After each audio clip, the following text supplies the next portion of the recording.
নমস্কার বন্ধুরা, মোর স্টাইলিং চ্যানেলে আপনাদের সবাইকে স্বাগত জানাই। আজকে আমি এক্সট্রা স্মল সাইজের একটা কুর্তি কাটিং করে দেখাবো বা 30 সাইজের একটা কুর্তি কাটিং করে দেখাবো। দেখুন, আমি ফার্স্টে 4 ফোল্ড করে নিচ্ছি কাপড়টাকে, 4 ভাঁজে ভাঁজ করে বিছিয়ে নিলাম। এবার আমি নিচের দিকে যেহেতু ডিজাইন আছে সেহেতু নিচের দিক থেকে আমি ডিজাইন মাপটা নেব ফুল লেন্থের। রেডি লেন্থ আছে আমার 36, তার সাথে আমি আরও হাফ ইঞ্চি এক্সট্রা নিলাম। দেখুন, এদিক থেকেও একটা দাগ দিয়ে দিচ্ছি, দিয়ে আমি দাগটাকে মিলিয়ে দেবো স্কেল দিয়ে। এবার আমি নিচের দিক থেকেও আরও মুড়ে নেওয়ার জন্য ঝুলের দিকটা আরও 1.5 ইঞ্চিতে একটা দাগ দিয়ে নিলাম। দেখুন, এদিকটা মুড়ে নেব। এবার আমি শোল্ডারের মাপটা নিয়ে নেব। আমার শোল্ডার আছে 6.5, 6.5তে একটা দাগ দিয়ে নেব। আমার শোল্ডার আছে 13, আমি 6.5তে একটা দাগ দিয়ে নিয়েছি। আর পুটের জন্য 3.5 একটা দাগ দিয়ে নিয়েছি। হাফ ইঞ্চি শোল্ডার ডাউন করে দিলাম, তার নিচ থেকে 5 ইঞ্চিতে একটা দাগ দিয়ে নিলাম। এই দিক থেকেও 6.5তে একটা দাগ দিয়ে নেব দাগটা সোজা করার জন্য। দাগটা দেখুন সোজা করে দিলাম।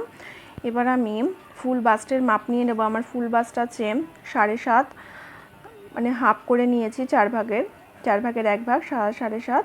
তার সাথে আরও 2 ইঞ্চি এক্সট্রা নিয়েছি। এদিক থেকে দেখুন আমি হাফ ইঞ্চিতে একটা দাগ দিয়ে নিলাম ফ্রন্ট আর্মহোলের জন্য। এবার এখান থেকে আমি 1 ইঞ্চিতে একটা দাগ দেবো আর আরও হাফ ইঞ্চিতে একটা দাগ দেবো ব্যাক আর্মহোলের জন্য। এই ফ্রন্ট আর্মহোলের শেপটা দিয়ে নিলাম আর এটা ব্যাক আর্মহোলের শেপটা দিয়ে নিলাম।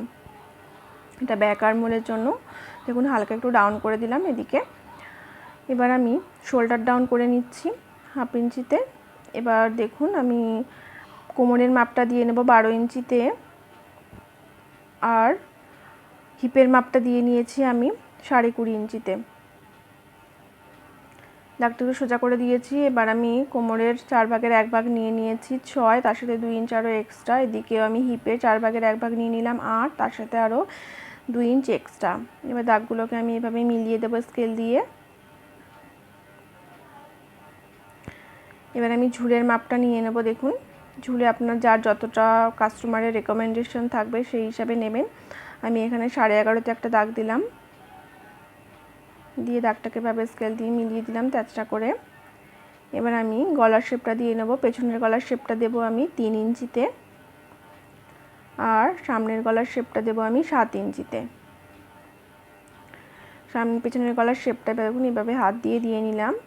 আর সামনের গলার শেপটা দেওয়ার জন্য আমি এবার একটা বক্স করে নিলাম, নিয়ে এবার রাউন্ড শেপটা দিয়ে নিলাম। সিম্পল রাউন্ড গলা হবে, দিয়ে নিলাম। দিয়ে আমি কেটে নিয়েছি দেখুন। এবার আমি এইখানে সাইডে হালকা হালকা কাট লাগিয়ে দেবো, যাতে সেলাইয়ের সময় আমার বুঝতে সুবিধা হয় কোথায় কোথায় একসাথে আগে পরে না হয়ে যায়, যাতে কাপড় বোঝার সুবিধার্থে কাটগুলো দিয়ে নেবেন আপনারা। এবার দেখুন ব্যাক সাইডের গলাটা আমি কাটিং করে নিলাম। এবার আমি ফিটিংসের সেলাইয়ের দাগটা দিয়ে দেবো। দেখুন এভাবে নখ আঙুল দিয়ে ধরে ব্যাক সাইডের কাপড়টায় আমি দাগগুলো দিয়ে নেব, দিয়ে স্কেল দিয়ে এভাবে মিলিয়ে দেব। এবার আমি ব্যাক সাইডের কাপড়টা তুলে নেব, নিয়ে ফ্রন্ট সাইডের কাপড়টা আবার পাতিয়ে নিলাম। নেওয়ার পর দেখুন আমি গলাটা আর আর্মহোলটা কাটিং করে নেব। যতক্ষণ আমি কাটছি ততক্ষণ আপনারা যারা আমার চ্যানেলটি সাবস্ক্রাইব করেননি প্লিজ সাবস্ক্রাইব করে দেবেন। আপনাদের সাপোর্ট আমার ভীষণভাবে প্রয়োজন। সাবস্ক্রাইব করে পাশে থাকবেন আর পাশে থাকা বেল আইকনটা প্রেস করে দেবেন। তো দেখুন এবার আমি হাতাটা কাটিং করে নেব। তার জন্য আমি এখানে 15 ইঞ্চি আমার রেডি লেন্থ, তার থেকে আরও 1 ইঞ্চি এক্সট্রা নিয়ে আমি 16তে একটা দাগ দিয়ে দেবো। দাগটা আমি স্কেল দিয়ে এভাবে মিলিয়ে দিলাম। এবার আমি এই দিক থেকে 3.5 ইঞ্চিতে শোল্ডার ডাউন করব। ডাউন করে আমি এদিকে 6.5 ইঞ্চিতে একটা দাগ দিলাম আর আরও 1.5 ইঞ্চি এক্সট্রা নিয়ে 8 ইঞ্চিতে একটা দাগ দিলাম। দাগটাকে এভাবে মিলিয়ে দেব। মিলিয়ে দেওয়ার পর আমি দেখুন এটার হাফ করে নেব, 8-এর হাফ 4 ইঞ্চিতে একটা দাগ দিলাম আর এদিকে 6 ইঞ্চিতে একটা দাগ দিলাম। এবার 4 ইঞ্চির ওপরে হাফ ইঞ্চি আর 6 ইঞ্চির নিচে হাফ ইঞ্চিতে একটা করে দাগ দিয়ে নেব। দিয়ে এভাবে শেপটাকে আমি দিয়ে দেব। হাতার ডিজাইনের হাতা কাটিংয়ের ভিডিও যদি আপনাদের ডিটেলসে প্রয়োজন হয় আমাকে কমেন্ট করবেন, আমি দিয়ে দেব। তো দেখুন মোহরার দাগটা দিয়ে 2 ভাগের 1 ভাগ করে দিয়ে আমি মোহরাটা কেটে নিলাম। হাতা শেপটা দিয়ে কেটে নিলাম। দেখুন এবার আমি হাতাটা খুলে নিয়ে হাফ ইঞ্চি বরাবর একটা তালপাটের শেপ দিয়ে নিলাম। দিয়ে এভাবে আমি হাতাটা কাটিং করে নিলাম। তো দুদিকে আমি ফ্রন্ট লিখে দিলাম আমার সেলাইয়ের সময় বুঝতে সুবিধার জন্য। দেখুন আমার কাটিং করা হয়ে গেছে। সেলাই করার পর কিছুটা দেখতে এরকম লাগবে। যদি ভালো লেগে থাকে ভিডিওটা অবশ্যই সাবস্ক্রাইব